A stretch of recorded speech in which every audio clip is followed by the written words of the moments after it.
In this session, we'll look at the vertical alignment generator. As an objective here, we're going to show you how to create proposed design profiles using the vertical alignment generator, and also draw proposed profiles using profile tools.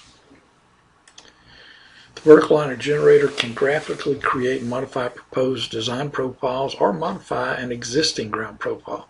And these operations can be accomplished through a dialog box or by dynamic manipulation of graphic elements.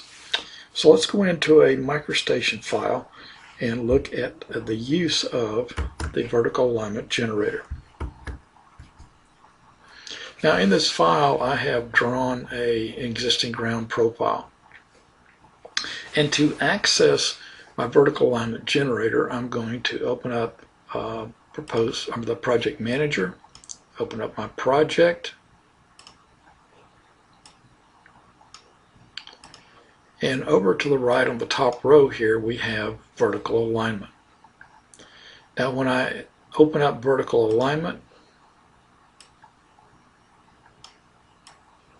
move this out of the way, I get this settings dialog box, and this information is not correct. If you don't remember what this information is, it's not important because we have a button here called Identify Cell. The cell, the profile cell, has intelligence. And so if we go to Identify Cell, select the profile cell, any part of the profile cell, and accept it, then it will put that information in these fields for you. Once this is filled out, all we have to do is say OK, and it brings up the profile generator box. Now the first thing we're going to do is place all of our VPIs in first. So to do that, we're going to use dynamic. And if I use the dynamic button, when I hit dynamic, a circle appears down in the at the center of the intersection of the horizontal vertical line of the cell. And when I move my cursor into the screen, that circle attaches itself to my cursor. And now I'm going to zoom in on the beginning point of my alignment, my vertical profile rather, and I'm going to snap to the end of that line, accept it, and that gives me station 28285 plus 00 and my beginning station and elevation. Now I'll zoom back out, resituate this, move this over so I can see the entire alignment, the entire profile. And then I'm going to go to Insert After to place my second VPI. Now, it moves the first VPI over here, puts the second in the middle, and I'm going to use the dynamic tool once again. Come in, place this where I think a VPI should go, and then go Insert After. Now, if you have this information, if you know the station and elevation, you can type that in. Anytime you enter information into these fields, you need to hit the Enter key to accept it, not the Tab key or the arrow keys, but always hit the Enter key. But I am using the Dynamic button to dynamically place all these VPIs.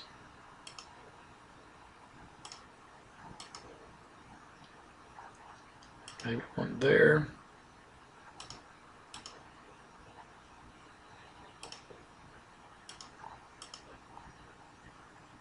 One more here, and then we'll zoom in to the end of our profile, snap to the end of our profile, and place the last VPI there. Now you'll notice that it tells us we've placed 7 VPIs. So if we can move over to this button on the left hand side, go to Previous, and we're going to move all the way back to our second VPI. And we have the ability here to set a speed. Now we can do a symmetrical vertical curve, or we can go asymmetrical vertical curve. We're going to use symmetrical, and we're going to set our speed at 50 miles an hour. Now when we do that, it places the vertical curve in there for us. Okay, and it gives us the length, gives us the KVL. Now we're going to go to our next VPI, do the same thing, 50 miles an hour, and we're going to go all the way down, setting our speed for each one of these locations. And then we're going to come back and adjust that information once we have it set all the way throughout our alignment. Okay, now that we have all the VPIs set and the vertical curve links in there, we're going to go back to our second VPI, and we can come in and modify this dynamically once again. We can zoom out just a little bit to see if possibly we need to move it, and we are going to go dynamic and hit dynamic button, come down in the screen. Let's go this third. I think that one's okay. Let's go to the third, go to dynamic. We can move that a little bit. Go to the next. We'll move it into the screen a little bit more so we can see it. Zoom out a little bit. Probably can move that a little bit also. And once again, all we're doing here is just tweaking this information.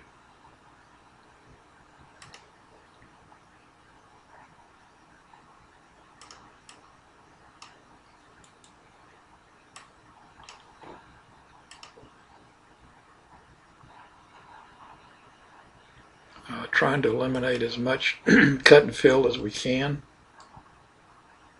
Go to the next, or next to last VPI. Do some dynamic there. And I think that's probably all we can do. All right. Now, the last thing we're going to do is as we move back to our second VPI, and we can probably move that just a little bit, I think. Just adjust it a little bit. Once we move back here, the only other thing that we would probably do, or you can do, is, and this helps the contractor out, is to come in and actually change some of this information. For instance, we'll just change this maybe to 70. All we're going to do is even this information up all the way through. We may just make this 0, 0. Now, I'm not going to do this all the way for each one of these, but you would come in and just even everything up. It makes it easier on the contractor when he goes out to lay this information out, lay these profiles out. You want to be careful here. If we take this back to 91 even, and just say, or 98 even, say 0, 0, then watch what happens. It takes this speed back to 45. The reason for that is this, is that these values are the minimum values, the minimum vertical curve lengths for that speed. So if we do anything, we want to make sure we take it up to say 99. So once all this information is in, we have all of our VPIs. Now, one of the things that can happen is when you come in here, depending on your vertical curve length, you may end up having an overlap or out of range. And if we do that, that information, the out of range and overlap information, will come up and appear in this area on this side, or this area on this side, depending on which side the error occurs. As long as that error is there, it will not let you save this alignment. So you have to correct that before you can save the alignment. The vertical curve information is located in a KVL file. Now this, most DOTs and agencies and a lot of companies will have their own KVL file. It can be loaded simply. You're going to use that and say File Preferences. Under File Preferences, this is simply where you're going to set up your increments. You can either maintain the vertical K value or you can maintain the curve length. You can hold the vertical curve, and this is what we toggled on to allow us to window center each vertical curve, or VPI rather, as we moved up and down the alignment. If we go to Profile Cell Settings, that's the same tool we started with. Under File, we also have the K-value table. This is the K-value table based on the 2001 English.kvl.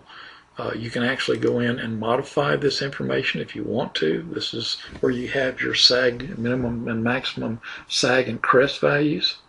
You can actually add a value in here. You can load the profile, say the profile. We'll look at this in just a second.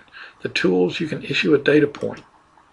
For instance, if you know the station and the elevation, you can go in and issue a data point at that location. If you want to place a cell at a location, you can do that. Critical points. You can issue up to 2 critical points. In other words, put a station and elevation, maybe for an intersecting street. Fit point 1, fit both points. And if it's mathematically possible, it will adjust the profile to accommodate those 2 points or 1 point, depending on how many you actually use. We also have a best fit. What the best fit does is we went in and placed all these. What a best fit will do is let you go in, and when you select the line, it will give you a best fit scenario along that line. So it kind of does it for you and then lets you come in and modify the information. Once all this information is placed in here, now one of the things I wanted to show you is the fact that once I go back to, let's say, the second VPI here, I'm just going to do this one. But if I wanted to lock this back grade, if I need to hold that back grade, I can come into this where this arrow is, and I can say lock. And then when I hit dynamic and come into the screen to modify it, the back grade is locked. Everything else will change, but the back grade stays locked.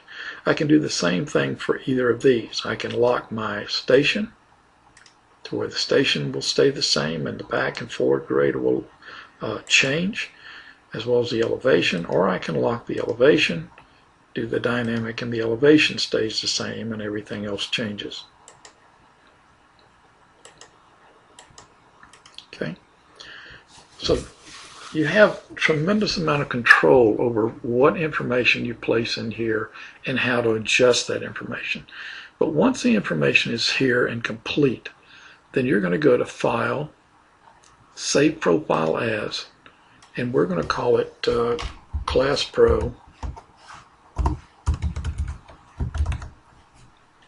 and say OK. And it's going to tell us that Profile Class Pro is stored. Now, I can get out of here and say File, Exit. Do you want to say the profile? No, it's talking about this profile. The Profile Class Pro is already stored, and it's stored in the GPK file. So I'm going to say no. Do you want to store the vertical alignment settings, which is here? I'm going to say no also. Now, should I need to come back and modify that, for instance, the alignment change or something like that, then what I can do is go back to my vertical alignment generator. Brings up the settings box again. I can go with, say, Identify Cell, select the cell, accept it, say OK, and then I can come in and say File, Load Profile. And I can go and select the profile, which was Class Pro, say OK, and it loads all of that information back into the screen for me. And I can come in and adjust anything I need to adjust. Once I'm through, File, Save Profile As, and save it again.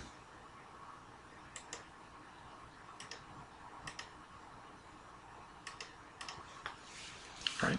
Now, once we have this drawn, we can go in and draw our profile with our DNC Manager or with our Draw Profile tool.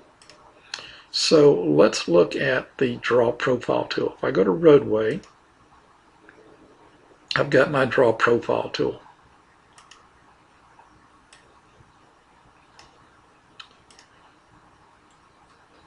And I'm going to do a fit here. and look at this area down here. Pull it up so I can see it. Now, actually window this area so we can see this profile when it's drawn. Now what I'm going to do is come in and go to my, I've already got a profile cell here, so I'm going to go to COGO, and I'm going to pick the profile, which the profile that we used is Class Pro. By feature, I'm going to change the feature because this is a different profile. This is design profile, so I'm going to go to proposed under ground profiles and choose the 50:5 scale. Say OK. Go into general. I already have my horizontal vertical axis here. Strip grade is going to be every 25 feet. My VPI information, I want my VPI labels. I want my grade labels. I want the vertical curve information, vertical curve parameters, maybe the K values. I want the VPC, VPT labels. Really don't need the vertical curve parameters, but the VPC, VPT labels. So once all this information is here, then I can add this to this collection field. And it draws that information on the screen. And there is all of my grade labels, my VPC, VPT labels. This information and the way it's placed will vary depending on who set up the DDB file for that information. Okay. You'll also notice that the grade labels are here. This is the existing information on the left-hand side, and they're proposed on the right-hand side. And there is our existing and proposed profile. Okay, and that concludes our look at the vertical alignment generator.